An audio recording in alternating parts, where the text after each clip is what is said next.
इस तरह महात्मा बुद्ध की शरण में जाकर रोने लगा मगध का सबसे बड़ा डाकू। डाकू अंगुलीमाल मगध राज्य के जंगलों में रहता था। लोगों को लूटना और उनको जान से मार देना उसका काम था। वह व्यक्ति को मारकर उसकी एक उंगली काटकर उसकी माला बनाकर पहन लेता था, जिससे उसका नाम अंगुलीमाल हो गया।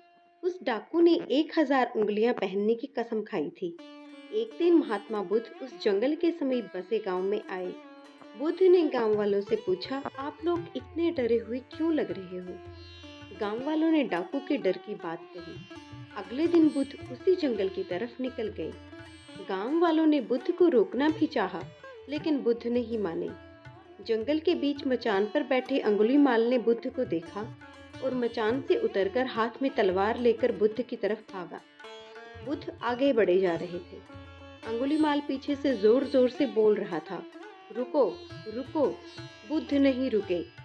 डाकू को और क्रोध आ गया। वो दौड़कर बुद्ध के सामने आकर बोला, मैं कब से रुकने के लिए कह रहा हूँ, तुम रुकते क्यों नहीं? बुद्ध मुस्कुराकर बोले, मैं तो ना जाने कब से रुका हुआ हूँ, दौड़ तो तुम ही रहे हो। अंगुलीमाल बोला, तुझे मेरे से डर नहीं लगता? सारा मगध देश मुझसे डरता है। मैं सबसे ज्यादा शक्तिशाली हूँ। तेरे पास जो कुछ भी है निकाल दे, वरना मैं तुझे मार दूंगा। बुद्ध निर्भय भाव से बोले, मैं ये कैसे मान लूं कि तुम राज्य के सबसे शक्तिशाली व्यक्ति हो? तुम्हें ये सिद्ध करना होगा। अंगुलीमाल बोला, ठीक है। बुद्ध ने कहा, तुम उस पेड़ की टहनी तोड़ लाओ। अंगुलीमाल टहनी तोड़ लाया। बुद्ध ने कहा, अब इस टहनी को वापस पेड़ पर लगा दो। अंगुलीमाल बोला, टूटी टहनी भला कभी वापस लगती है?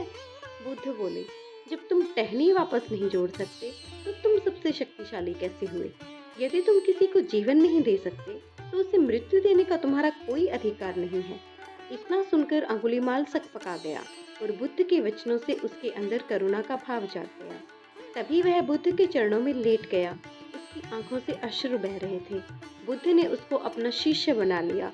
अब अंगुलीमाल गांव में रहकर ही लोगों की सेवा करता था। आगे चलकर यही अंगुलीमाल बहुत बड़ा सन्यासी बना और अहिंसा नाम से जाना जाने लगा। अगर आपको ये कहानी पसंद आई तो मेरे चैनल को सब्सक्राइब कीजिए और लाइक कीजिए। धन्यवाद।